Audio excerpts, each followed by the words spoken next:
ასადის რეჟიმის დაცემის შემდეგ სირია თურქეთსა და ისრაელს შორის გეოპოლიტიკური დაპირისპირების საგნად გადაიქცა. თურქეთი ცდილობს სირია საკუთარი გავლენის ზონად აქციოს, ისრაელი კი ამ მცდელობას რეგიონის სტაბილურობისათვის საფრთხედ აღიქვამს.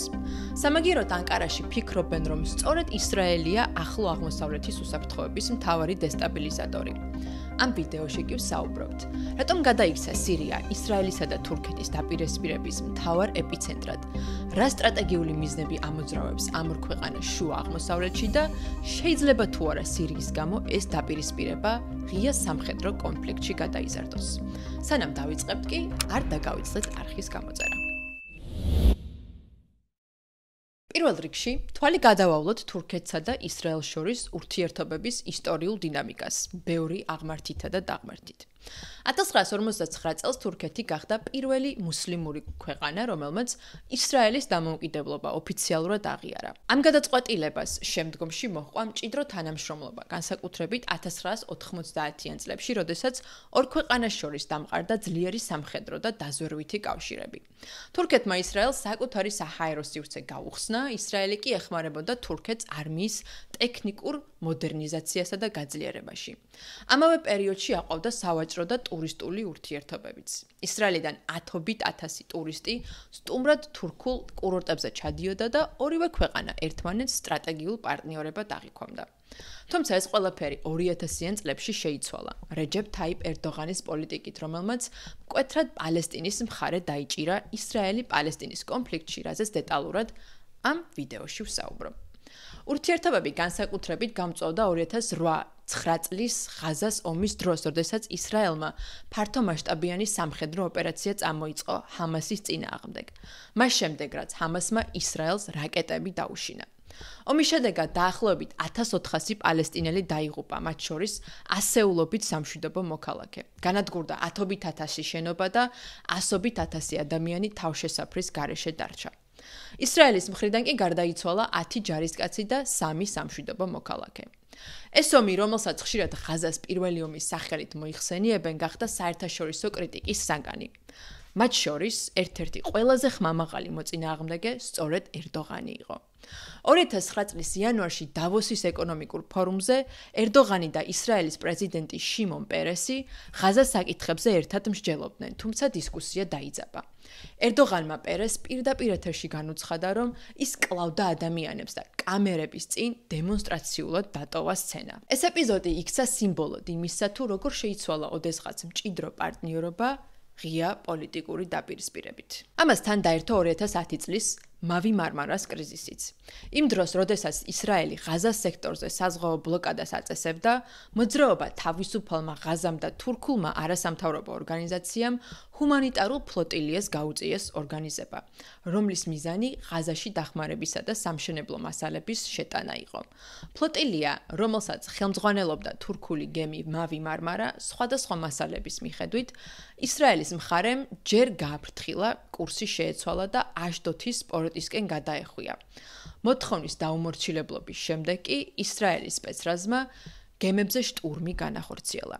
შედეგად 8 თურქი მოქალაქე და 1 თურქი ამერიკელი დაიღუპა. ათეულობით ადამიანი კი დაშავდა. დამოუკიდებელი ანგარიშების თანახმად, ისრაელმა გემზე ძალა გადაჭარბებულად გამოიყენა, რამაც თურქეთსა და ისრაელს შორის ღრმა კრიზისი გამოიწვია. ანკარამ გაწყვიტა დიპლომატიური ურთიერთობა და გააძევა ისრაელის ელჩიც. მოგვიანებით ისრაელმა ოფიციალურად მოიხადა ბოდიში და თურქეთს 20 მილიონი დოლარის ოდენობის კომპენსაციაც შესთავაზა.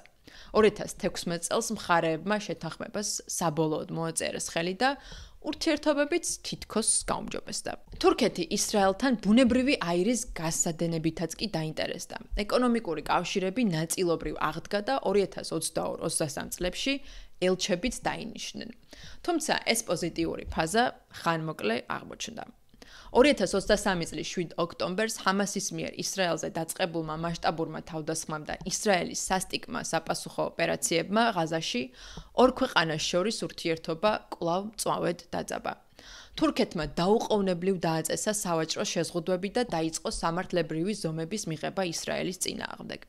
მაგალითად, თურქეთმა მხარი დაუჭირა სამხრეთ აფრიკის გახმაურებულ სარჩელს ჰააგის საერთაშორისო სასამართლოში, რომელიც ისრაელს ღაზას სექტორში გენოციდის განხორციელებაში ადანაშაულებს. ამ ფონზე ანალიტიკოსები მიიჩნევენ, რომ დღეს ისრაელსა და თურქეთს შორის ურთიერთობები კრიტიკულ ნიშნულზეა და ამას კიდევ უფრო ამძაფრებს მათი საპირისპირო პოზიციები სირიაში.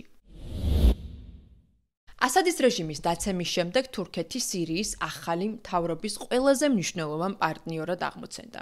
2025 წლის იანვარში თურქეთს ოფიციალური ვიზიტით ეწვია სირიის დელეგაცია საგარეო საქმეთა მინისტრის ასაად ჰასან ალ-შიბანის ხელმძღვანელობით. თებერვალში კი სირიის გარდამავალი მთავრობის ლიდერი აჰმედ ალ-შარა ანკარაში თურქეთის პრეზიდენტ რეჯეპ თაიპ ერდოღანს შეხვდა. ამ ვიზიტების ფარგლებში თურქეთმა სირიის ახალ სამხედრო ძალებს ტერორიზმთან ბრძოლის მიზნით სამხედრო დახმარება და შესაძლებლობების გაძლიერება შესთავაზა. ანკარამ ასევე საჯაროდ დაუჭირა მხარი სირიის ტერიტორიულ მთლიანობას. ამ პროცესის პარალელურად თურქეთმა დაიწყო ცენტრალურ სირიაში მდებარე სტრატეგიული მნიშვნელობის მქონე T4 ტიასის ავიაბაზაზე კონტროლის მოპოვების მცდელობა.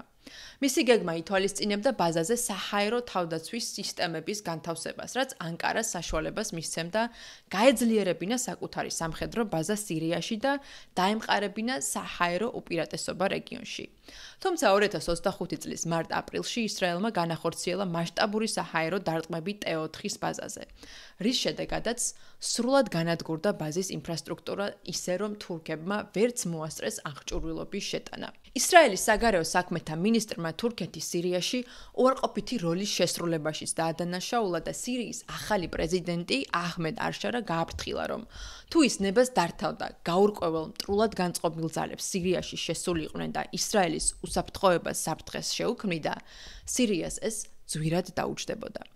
თურქეთის პრეზიდენტმა რეჯეპ თაიპ ერდოღანმა კი ისრაელის სირიის სტაბილურობის მოშლაში დაადანაშაულა და ხაზი გაუსვა, რომ ანკარა მზად არის დაიცვა სირიის ტერიტორიული მთლიანობა. Suriye'nin parçalanmasına hangi kisveyle olursa olsun üniter yapısının bozulmasına rıza göstermeyiz. მაგრამ რატომ მაინც და მაინც სირია? რა ინტერესები აქვთ იქ თურქეთსა და ისრაელს? თურქეთის მთავრობა დიდი ხანია უჭერს ასადის ოპოზიციას მხარს, მათ შორის გამარჯვებულ ჰაიათ თაჰრირ ალ-შამის, ანუ HTS.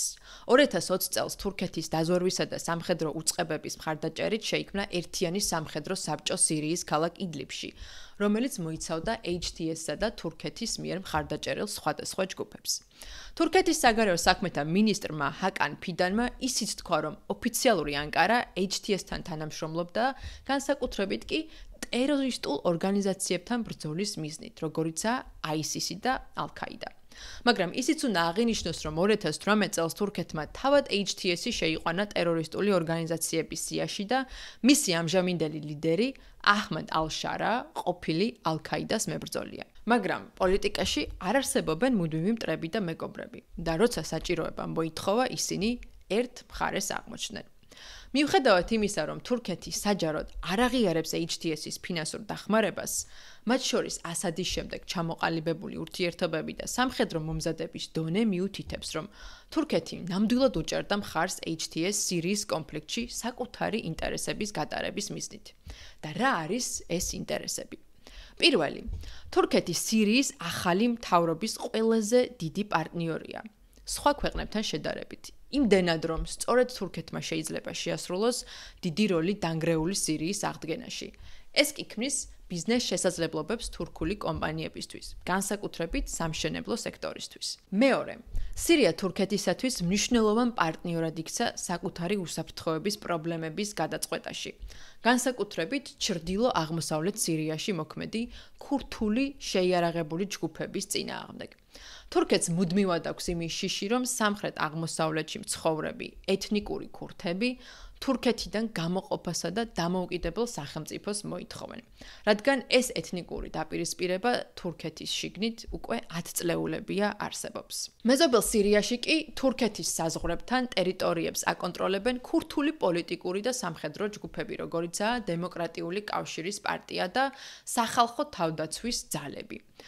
თურქეთი მათ ქურთისტანის მუშათა პარტიის გაგრძელებად აღიქვამს, ორგანიზაციის, რომლის თავდაპირველი მიზანიც ქურთებისათვის დამოუკიდებელი სახელმწიფოს შექმნა იყო. ქურთისტანის მუშათა პარტიამ 1984 წელს თურქეთის წინააღმდეგ შეირაღებული ამბოხიც კი განახორციელა მისი რეპრესიების საპასუხოდ ეთნიკური ქურთების წინააღმდეგ.